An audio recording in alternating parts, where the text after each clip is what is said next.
So, how do you set your goals? Do you have your own personal method? Stay tuned and we're going to talk about exactly that.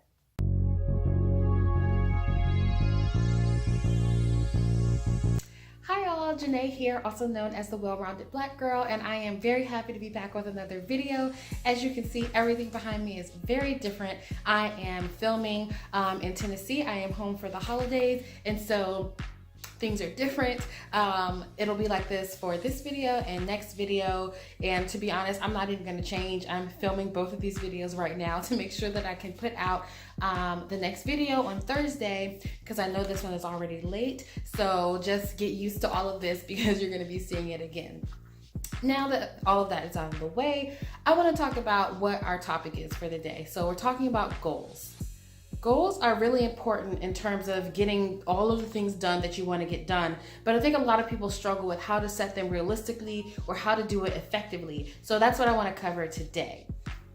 I also know that it's a little bit cliche, right, to be talking about setting goals so close to the beginning of the year. I'm a firm believer of the fact that you don't need a new year or a new month or even a new week to get started on some of your goals. You really just need a new minute.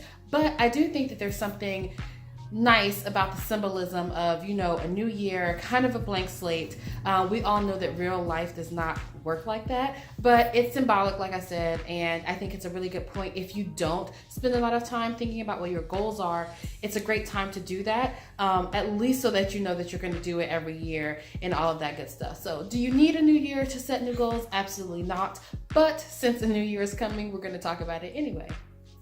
So what are goals anyway? I know last video I talked about vision and how it's important to have good and a clear vision in order to set proper goals, but what does that all mean? Why does it matter?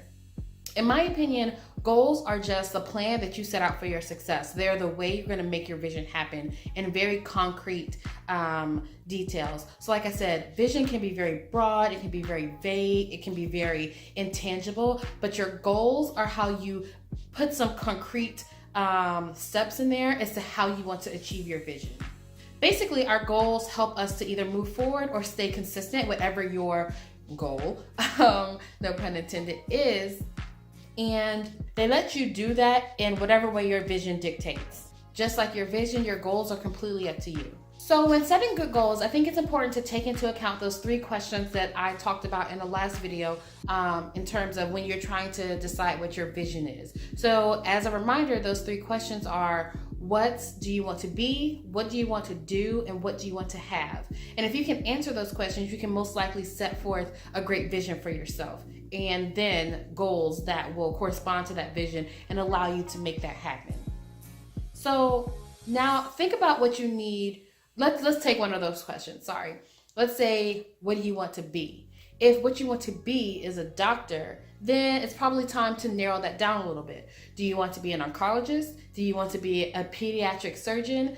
It's time to be a little bit more specific with your goal so that you know what the steps are. Now, of course, of being a doctor, there's going to be a basic skill set that you're going to need for any kind of specialization, but you should also be thinking about, maybe there's some schools that are better for oncology than they are for anything else. And if you want to be an oncologist, maybe now your goal, because your big goal is to be a doctor / to be an oncologist, to be more specific, but now maybe one of your goals that you're going to use to get to that big step is to get into a good school for what you want to do. So you have to think about what your big goal is and then break it down into measurable chunks. If the answer to what do you want to have is I want to have a red Ferrari, then you need to break that down into manageable chunks. What does that mean? How much money do you need to do that? How much money do you already have? How much money do you need to earn? Then you need to set out a goal as to how you're going to earn that money. But knowing what you want and knowing that your ultimate goal is to have a red Ferrari is enough to let you start planning as to how to get there. Now, one way a lot of people talk about setting goals, which I actually personally ascribe to, is to set what you call SMART goals. Now, SMART is an acronym and it stands for specific, measurable, attainable, realistic, and time-based. So you want your goals to be specific, again, narrowing down from doctor to oncologist. You want them to be measurable. How do you know when you've achieved your goal? Well, in terms of that goal, you know when you've graduated and done your residency and all of that stuff, and you can call yourself a doctor and you are now an oncologist. It's very measurable. You want it to be attainable. Is this something that you can do? How difficult is it to do this thing? And just to understand that, when you're setting your goals, is this something that's attainable? Now, in general, for most people, the answer to that question is going to be yes. You can go to school, you can, again, do your residency, all that other stuff. I don't know all the steps in terms of becoming a doctor, but there are a lot of different ways to get to that path. And so, yes, it's an attainable goal. What is relevant or realistic? I think people use that R word differently. Let's go with realistic. Is it realistic for you to attain that goal? So do you hate science and math and blood and, like all of that stuff? Is it realistic for you to want to become a doctor if you hate all those things? Not to say you can't. You can absolutely still learn how to be a doctor while hating all of those things. But those are going to be some barriers in your way that you need to think about when you're setting your goal. And then T is time-based. When do you want to be a doctor? Do you want to be how long does that take?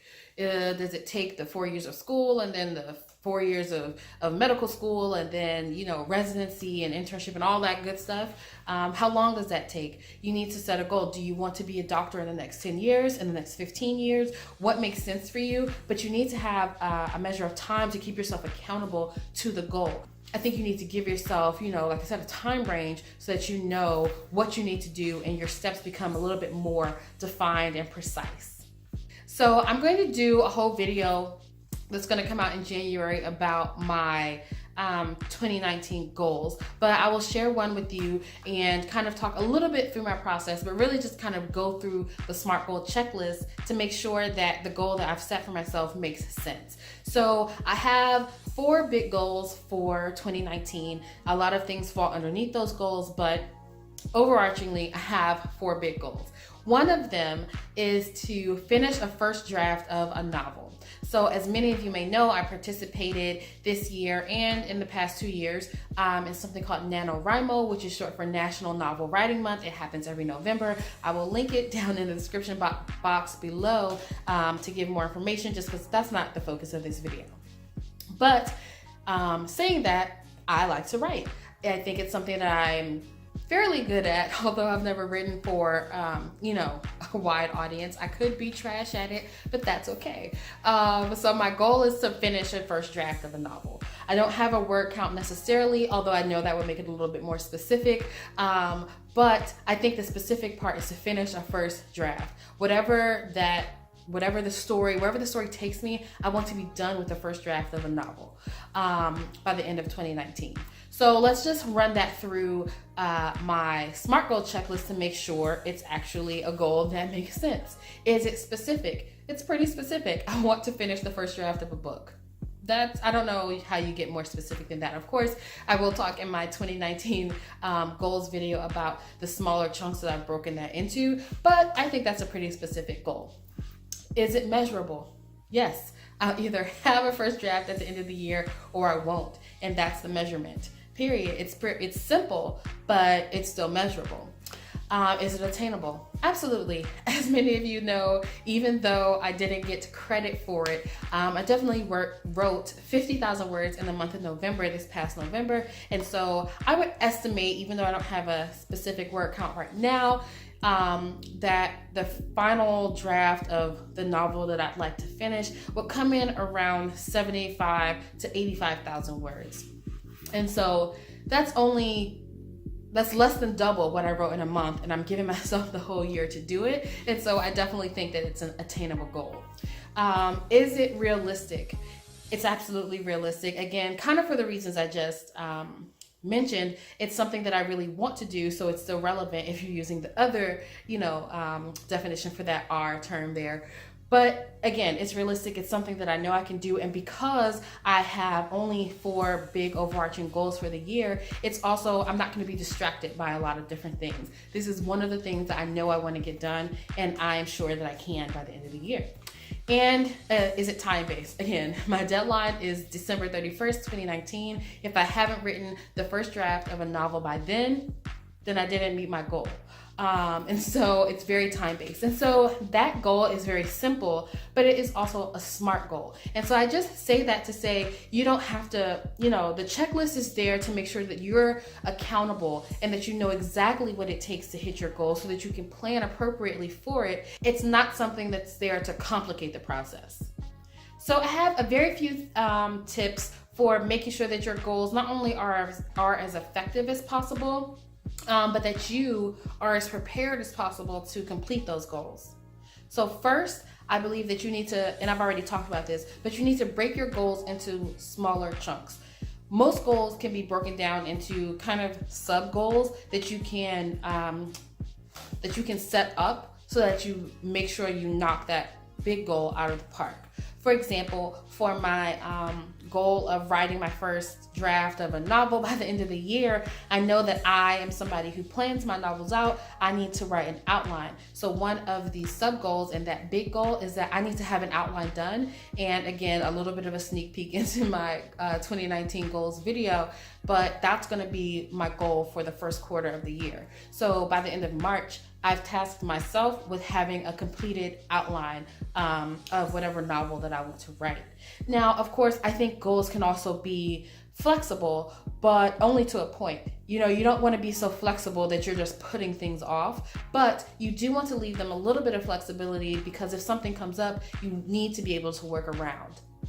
And also remember that when you break your goals up into smaller sub goals, those sub goals also need to be SMART goals, because again, you always want to be holding yourself accountable to the fact that your goals are very specific, that you know when you've achieved them and you know what your time frame is, and you also know whether they're realistic. Again, just hitting all of those check marks on the SMART goal checklist.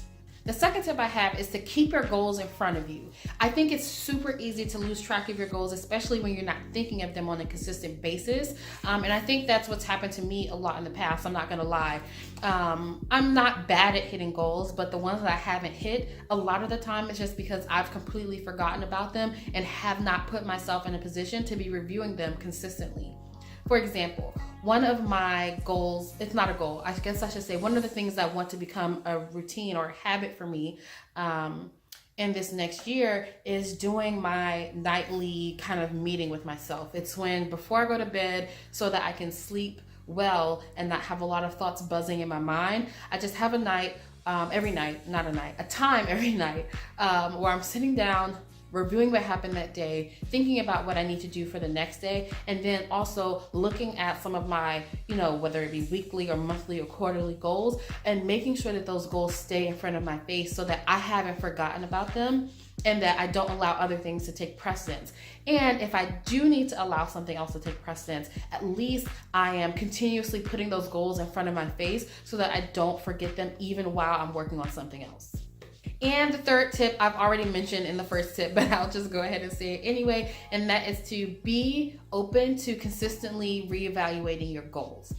Now, you don't want to, and maybe some people do it this way, you keep it as a completely living and breathing document. Not that it's an actual document, it could just be stuck in your head somewhere. But again, that it's consistently shifting and changing with, whether it's knowledge that you're getting or experience that you're getting, your goals can shift and change. That makes sense. And I want you to be able to have that flexibility. If you wanted to be a doctor and you realize that you hate science, you don't like blood, you don't necessarily feel like you have the disposition to, bedside manner. Maybe you're just kind of a cranky person. I know that's a ridiculous example, but maybe it's true, and maybe you just won't have the greatest bedside manner, right?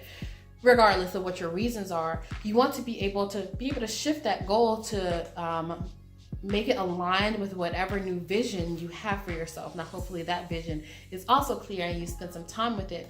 But even if it's not, just being able to shift your goal as needed. You want to be accountable, but you don't want to be rigid, because as soon as something, one piece of your goal doesn't make sense anymore, and you're still trying to attack that goal, you've lost your motivation, and that's a big part of meeting your goals. So I hope that this video helped someone out there. Again, ideas and information about SMART goals are everywhere on the internet. They are definitely not something that I thought up, but hopefully this just kind of helps you put those into context. If you've heard it and you didn't know what that meant, or you just didn't know how to fit your goals into that context, hopefully this helped a little bit. And I hope that you're able to set some amazing goals for 2019 and beyond. I truly believe that we can achieve everything we desire with a little bit of reflection, some prior planning, and commitment to action. I really think that that's all that it takes.